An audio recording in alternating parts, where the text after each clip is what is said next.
Greetings, fellow humans. Let's talk about this guitar that I made in February 2022.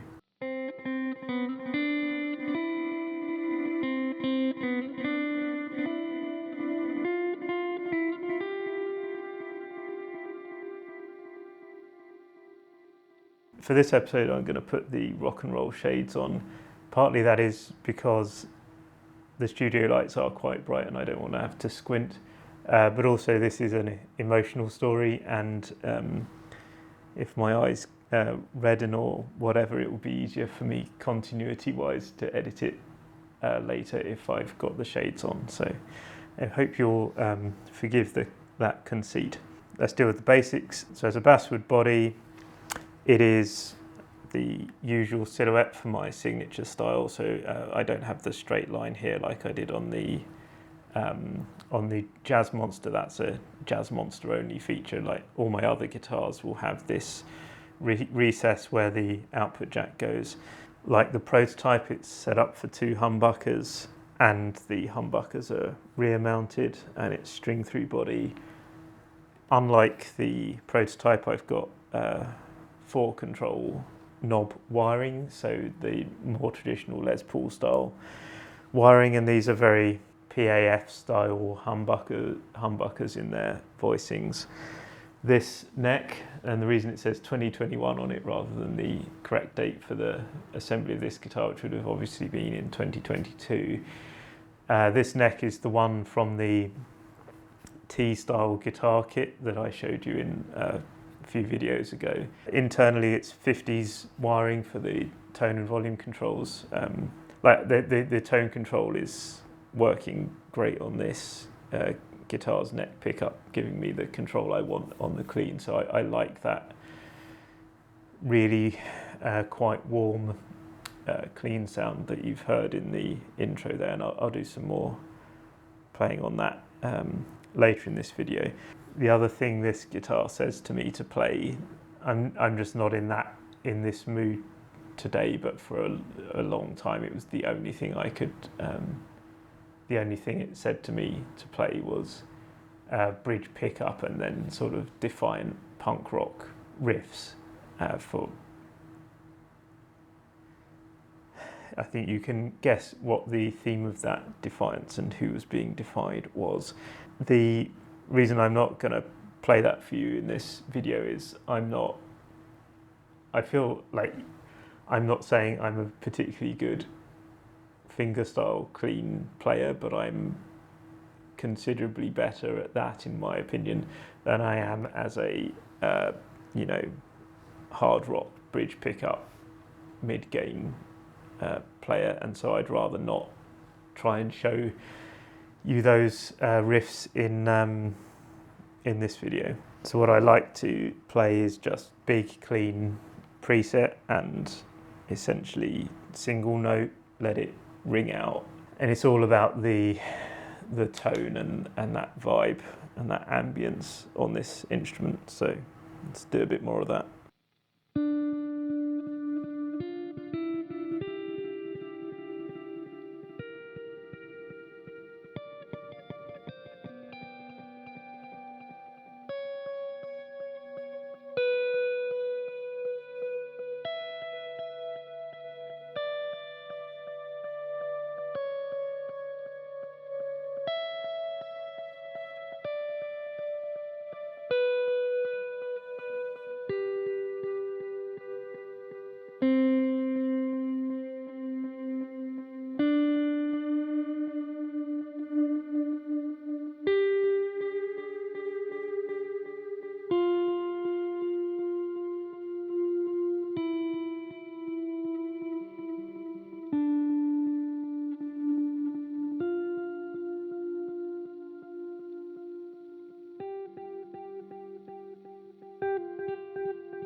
So as you can hear, it's a very resonant instrument. I mean, these are fresh strings, but that's with the tone on 2, and I'm very happy with that tone across the whole fretboard.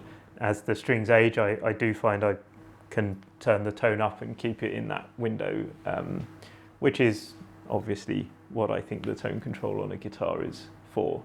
Right now for me, on the through this amp and speaker cab and so forth, with the tone all the way up, it's too bright and harsh, but I'm able to get it into this pleasantly mellow area just with the onboard controls, and that's something I'm very happy with. Then, so I've said it's wired like a 50s Les Paul. I was going for a like an overall instrument tone somewhere between the Les Paul and the SG. Let me tell you the story of how this came to be. If you've watched the previous how I made a guitar episodes, you'll have probably got the impression that it takes me 6 or so months of work to make a guitar, and that in general is true. This one, I had the 2 bits of wood that would become the body in stock. I had the pickups on my desk, and there'd been a few news reports in the, I can't remember if I was reading the FT or the Economist at the time, one or the other, about Ukraine, which showed the Ukraine flag, and I'd noticed that if you squint a bit, then kind of tonally the zebra pickup you could convince yourself was a black and white version of the Ukraine flag. I hadn't thought any more than that about it, because at that point I didn't have any reason to think about making a Ukraine-themed guitar. So what I was doing in guitar design at that point, I'd made the Strat style thing completely finished. I had made, I think, the Jazz Monster, and I was trying to internalize the lessons from machining those, like what had gone well and what had gone wrong, to work out a better way of fixturing the guitar so that it would be more reliable, more accurate registration when you flip the body over, and a kind of generally safer and therefore hopefully slightly less stressful bunch of machining operations to do things.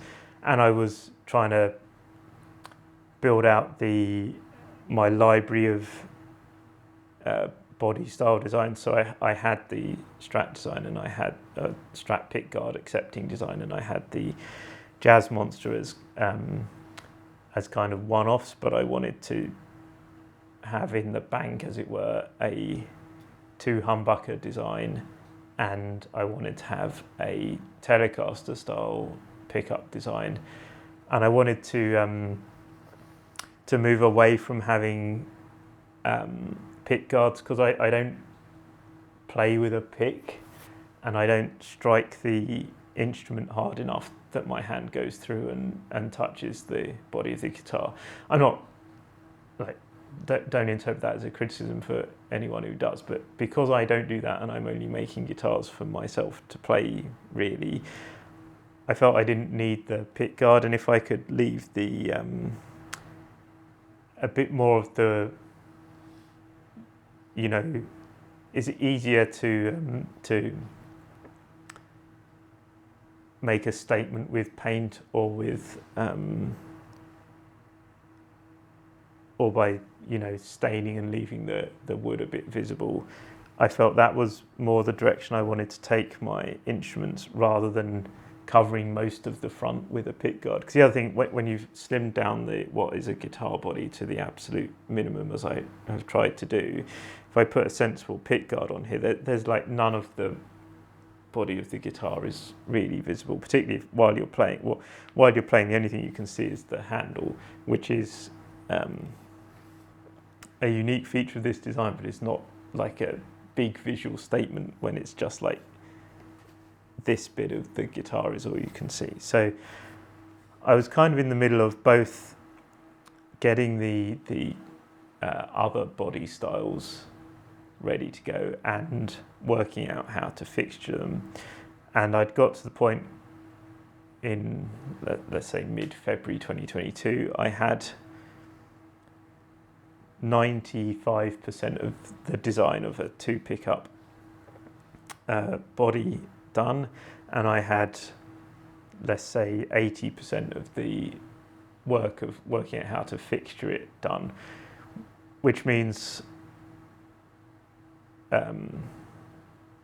so I'd got the frame properly modelled and the 0 points kind of in there, but I hadn't fully worked out the machining plan for how you would for the machining operations that would produce a guitar given those inputs. So that's where we were, or that's where I was when I started reading in the news. It definitely was The Economist at that point, that and UK Sky News. I was reading that Russian forces were massing on the border with Ukraine, and the US and UK intelligence agencies were assessing that Russia was going to invade Ukraine, and I think they published that in the hope that by saying it, it would become untrue.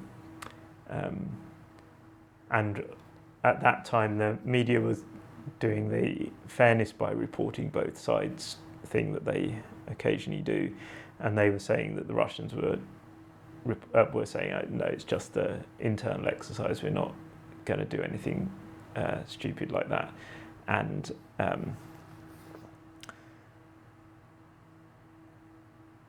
during that time, like that couple of days, the only thing I did that made any progress in terms of making this guitar was in the digital domain, I painted the model with the half blue, half yellow colour scheme, and to see if I thought it would actually look cool as a guitar. Because I was never going to do this if I didn't think it looked good as a guitar, or if I thought I couldn't be properly respectful to the flag of another country. Like I'm not Ukrainian, but I have many Ukrainian friends, and the last thing I want to do in general is be disrespectful to anyone's country. So I wanted to check that this would look as good as I thought it was going to, if I decided to make it. But at that point there was I'd made no decision to make it. I wasn't prepared to just get it done or anything. It was just okay, will it look as good as I think it might with the zebra humbuckers and the painted body? That was as far as I went. I think it was a Thursday night that it actually happened, but I didn't find out until the Friday morning. I found out that that Putin had in fact decided to invade Ukraine, and obviously my primary thoughts are with my Ukrainian friends on that day, but I don't think I called anything because I didn't know what to say, and I don't know if that was the right decision. Anyway, at that point I thought, okay, now that's happening, I have a reason to make a Ukraine flag guitar as a kind of protest against that war. Obviously the decisions of an amateur guitar builder in Washington State have no bearing on the outcome of a conflict in Eastern Europe. It's obvious that can't actually achieve anything, but it just felt like the right thing to do. And so I went looking for the parts I needed that I didn't have in order to get the guitar built. So at that point I did not have a neck, I didn't have the control knobs. So I had the potentiometers, but not the knobs that go on them. But my recollection on Friday evening of what I did was I went into my workshop and I took the 2 bits of bodywood and glued them together. That was the first thing. Second thing I did was went looking for appropriate knobs. Like it was filtered to what can I get by the end of the weekend, because at that point the UK media were sort of prophesying that Russia would have won by Monday, and that was the central expectation. And so I thought, well, if I'm going to make a Ukraine-themed guitar, I'd probably rather do it while Ukraine still exists as a country. I had to find out what I could get and get those ordered, and I needed to find something which I could get in the next 2 days delivered to my house. And so it was amazing to me that, like, out of 4 or 5 sets of knobs that would be suitable for a guitar, these yellow ones were one of them. I mean, who has yellow knobs on a guitar? I don't think I've ever seen a guitar with these yellow knobs on before. I don't know why they were made, but they are the perfect thing for this particular design, and it was fortunate that they existed. The other thing I had to get ordered was the correct colours of paint. So I had a yellow in stock, which you've seen on the S-type guitar from a couple of videos ago. That's not quite the right yellow for the flag of Ukraine. It's a bit too muted, and it wouldn't go well with the correct colour blue. So I ordered both the correct colour blue and the correct colour yellow as far as I could get them from my usual paint supplier, which I'd have to pick up on the Saturday. And then I spent another 4 hours, maybe 5, on Friday evening, sat in my CAD/CAM program, finishing off the body design and the machining plan with the committed knowledge that it would now have, it would be a 4-control guitar, so I had to put those 4 in, and obviously doing all of that watching of simulations and then tweaking things to make sure that it would cut the correct shapes and that I would be able to orient the part and fixture it and zero the machine every time. So then I was pretty exhausted on Friday night. On Saturday morning, in order to get this done, I had to, as soon as was socially acceptable, so I lived in a residential area but in a single family home, so I could make a certain amount of noise without it disturbing the neighbours, but I think running my CNC machine at before 8:30 on a Saturday would have been considered overly rude. But as it was, I didn't really need to worry about that. I started working maybe 7:30 in the morning because I had to fixture everything and get the machine zeroed, and by the time I'd got all that fixturing work done, it was late enough that I felt I could run the machine without it being unduly disturbing to my neighbours. And so I started the first operation, which is about 40 minutes of machining. And then at the end of that, I broke down that fixture, refixtured it, went and had breakfast, checked the news, which was pretty bad.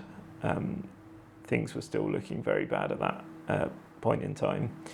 And then I went and did the second operation, which is all of the front of the second fixture operation, which is all of the front of the guitar, and so it gets cut out till about 3/4 of the way down, all the way around. This set of chamfers gets put in, this handle gets partially carved, and obviously the neck pocket, the 2 pickup pockets, and all of the mounting points for the bridge get marked in that operation, and it bores out the holes that are going to be used to mount these switches and controls later. And then the end of that fixture, I was really drained of energy. It's a very intense process doing the CNC machining, even at the best of times. Like if you're in emotionally brilliant state and you're doing CNC machining, it is loud. There's a lot of vibrations. You're having, in my case, I'm having to constantly chase the tool around with the vacuum hose to get the chips out of the way so that they don't disturb the rest of the process, and so I can monitor what's going on. The machine I used was a open loop CNC machine, which means if you get dust and stuff into the control belts so that it starts missing little bits of motion, it doesn't know that, and so it would just become offset and slightly ruin the machine. So you have to be on it all the time, making sure that monitoring that it's doing what you're expecting, that every cut is where it's meant to be. And because this was the first time I'd tried anything with the entirely new machining plan philosophy, there was always a risk that I'd made an error, late the previous night in my simulation watching, or that my simulations hadn't shown something that would show up in reality, and it was going to totally ruin everything. And the pressure on you as a machinist just ramps up and up and up the longer the further you get into the project, because like when you start, if the first thing that happens is it goes wrong, what have you lost? You've lost the hour or so it took you to fixture the material, and you've wasted a plank of wood. You don't want that to happen, but if it happens, you've only lost an hour, and you can probably salvage the material if you catch it fast enough. As you get deeper into the machining process, you really fear having anything go wrong after that, because you know that to get back to where you were before it went wrong is another 5 or 6 hours. And also at that point you've removed so much material that piece of wood is not going to be usable for anything else if something is to go wrong. So anyway, at the end of the second fixture, it was about lunchtime. I went and grabbed some lunch and went out to pick up the paint from my paint supplier as a bit of a change from machine, but also because it had to be done or the project wasn't going to get finished. And then I came back, de-rigged the second fixture, rigged up the third fixture, which machines out the same outline but from the other side. It bores the holes for the neck fixtures, so these recesses and also the through holes. Bores these recesses, which is where the humbucker mounting screws are. It bores these string through body holes. It bores out this cavity and the recess that this cavity cover plate goes to cover. It does this relief. It does the carving of the handle on this side. It carves out this slimming out part here. So all of that detail on the back, the back looks simpler than the front, but it actually is more complicated. It means it's about 4 hours of machining, if you include the setup and teardown time, to do the back side. And then, so pretty much at tea time, when that's finished, and is so stressed from having monitored machine tools for 10 hours with minimal breaks at that point that you're like, okay, I'm going to defixture it, I'm going to cut it out of the frame, and then I'm going to have a bit of a, go and eat something and have a little bit of a think about what to do next, and also check on the news. So my recollection of the news at that point in the day was the UK publications, their editors were asleep and they were still reporting the relatively bad news from earlier in the day. They were still on the narrative that Ukraine wouldn't be a free country by Monday. We were starting to see some indications on the US media, or the media who had people awake into the sort of West Coast time zones, that Russian advance wasn't going as well as the Russians presumably had hoped, and they were getting bogged down in long convoys heading south towards Kyiv and so on. And so it was looking at a fair bit more hopeful. I wasn't sure how credible any of those reports were, because I know what to believe from the UK media that I read, and I was looking at new sources, new to me sources, and I didn't know who I could trust. So I was feeling slightly better about things, but only slightly at that point. And that's when I also checked the weather forecast for the next day. So for this to get done during that weekend, it was obviously going to need to be painted on the Sunday. I can't paint it in the dark because I need to see properly what I'm doing. But I also can't paint it if it's raining or too windy or too cold. And this is in February in Seattle, right? So you're relying a lot on luck. It looked like there would be a window of time in which it could be painted, and that would be pretty early the next morning on the Sunday. And so what I had to do in order for this to work was I now only had that Saturday evening to do all of the pre-paint prep work. So I had to do the first sanding of the body, and indeed all of the sanding that the body was going to get that evening.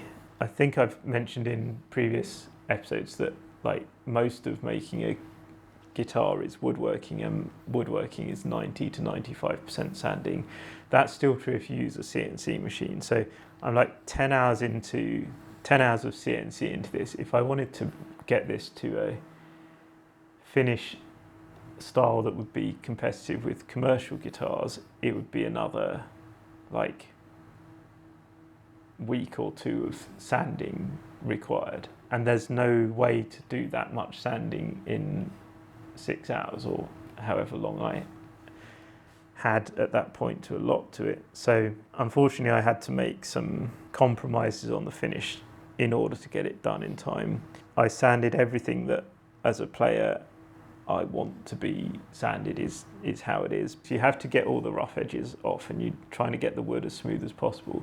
But before you can paint it, if you want the paint to work properly, or to get the finish I was intending to have, I needed to do a process called pore filling. So you take some pore filler or grain filler and you press it into all the little tiny holes in the surface of the wood to fill them up. And that goes on as a sort of wettish putty, and it takes at least 6 hours to dry. By midnight on Saturday, this had to be with the grain filler on it, so that the grain filler can dry out by the next morning, so that I can get back into my workshop, sand down the grain filler to produce a smooth enough surface for painting. I went to sleep, slept pretty well because I was knackered. Woke up on Sunday, back into the workshop to sand the guitar down and to fit a substitute neck. That's just to give me something to hold the body by while I'm painting. Brought the guitar up into the painting tent and sprayed on the primer layer. The paints I was using need a very specific timing, so if you spray them immediately after a different colour or after the primer, they will the pigments will mix and you'll end up with it looking a bit bad, unless that's the effect you were trying to get. If you spray it more than let's say an hour and a half after you've sprayed the previous layer, you end up with a completely separate shell of paint as the second layer, so you risk the outer layer flaking off from the previous layer. But between those two time points, there's a sweet spot where the layer beneath is stable enough that the pigment won't migrate into your new layer, but the outer shell isn't set hard, and so your next layer of paint will chemically bond to that outer layer, to that interior layer, so you don't get these two separate shells and risk the one thing flaking off. While this was in primer in one part of the paint booth, I was testing on another sacrificial piece of wood. If I spray the yellow paint and then spray blue on top of it, is the blue sufficiently opaque to cover it? Because what I needed to know is, do I need to mask the body so that I only spray a yellow half and then unmask that side and then mask, reverse the whole masking job and then spray the blue? Or can I spray mostly the body yellow and then overspray the top half blue? And now happily the answer was that I can overspray the top half blue, because that meant that reduced the risk of errors in masking quite significantly. At that point that the primer was in the right place to take a next layer of paint, I sprayed the whole guitar yellow. I made sure to get a uniform coverage on the bottom half, and to spray up, certainly up to like here in a sort of fade was what I did, so that when I put the blue over the top, even if there was some bleed through, it would at least look neat. And in my opinion, it does. There's been no problem with that. Then to mask it is a tricky timing job, and much more technical than you might be aware of if you've never done it. You have to wait that 20 minutes till the colour is stable, at least. So I had to wait that long, and then lay out the major masking line with masking tape. But you can't use masking tape straight off the roll, because the yellow paint is not stable enough to take that amount of glue.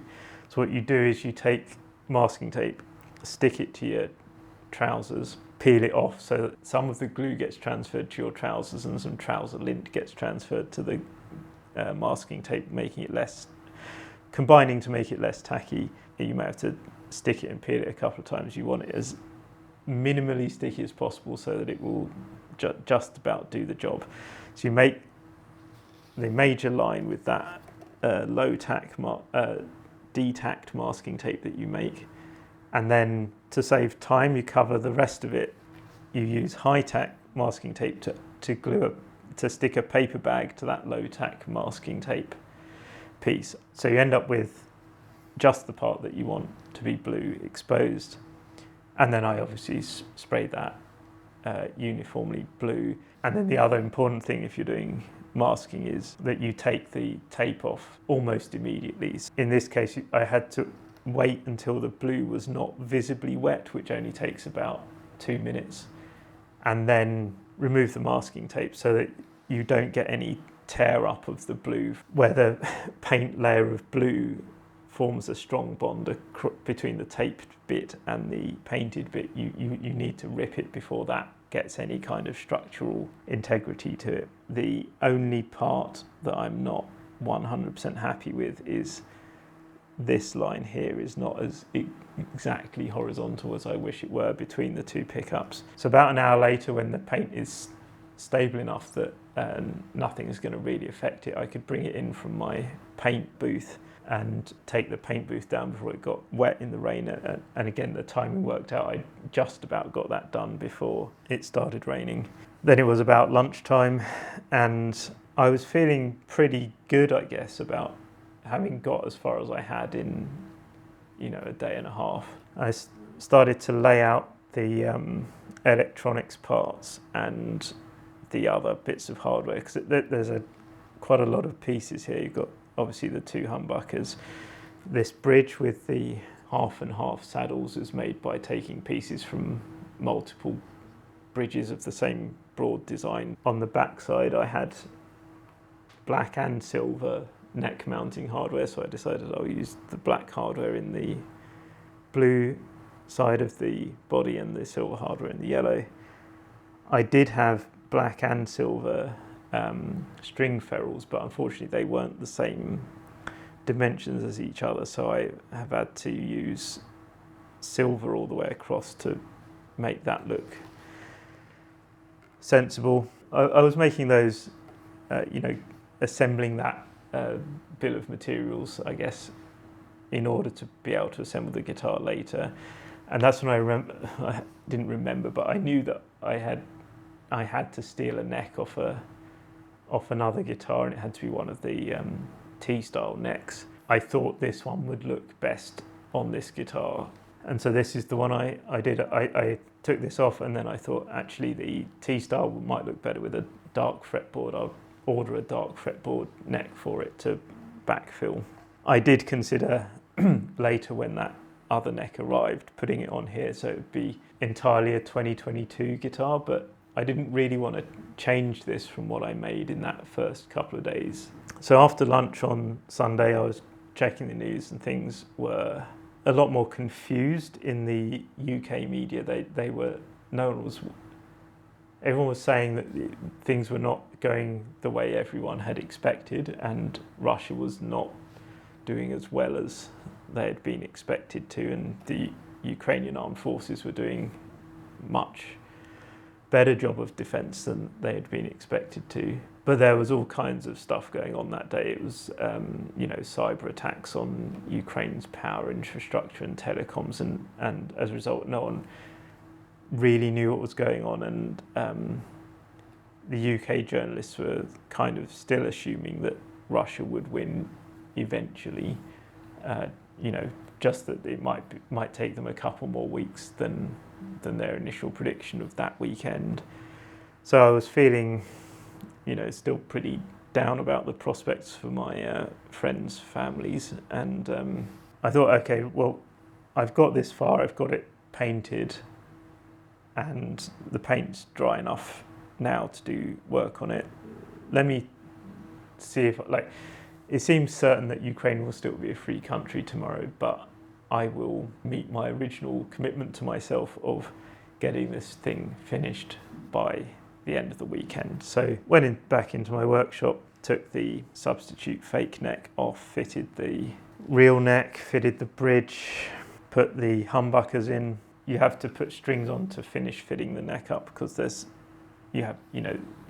you line the neck up to where the strings and the bridge are. There's always a little bit of wiggle room left and right in the neck, and you have to get that done right. And then I did the remaining fitting the electronics, so obviously put the output jack in, crammed in all of the potentiometers, figured out what needs to be soldered to what, did that, plugged it in, and nothing happened because I'd made a wiring mistake, and that took me much longer than it should have to diagnose and fix, because I was really tired and distraught. But by about 8 o'clock that evening, I had the guitar, broadly speaking, as you see it now. The only thing those who've seen pictures of this before might have noticed is I've got silver strings on here now, whereas you might have seen it before with half blue, half yellow strings. I think I had the yellow strings in stock already, because I'd kind of thought about putting them on the strap but not actually done it.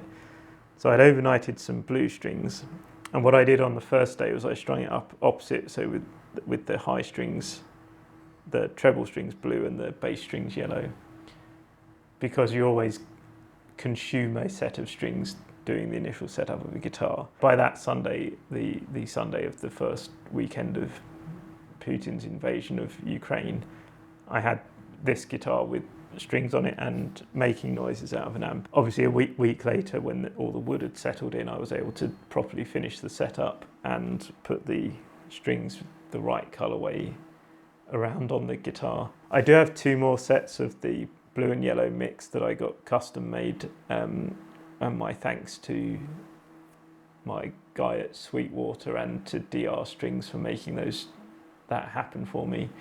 But because I've only got a couple of sets, and I'm kind of saving them for more special occasion than talking about it on YouTube. That's why I've only put the silver ones on for today. Thank you for bearing with me and listening to this whole episode. If you're Ukrainian, I hope you approve of this. There'll be links in the description to where you can financially contribute to the defense of Ukraine should you be interested in that. And with that, have a good day.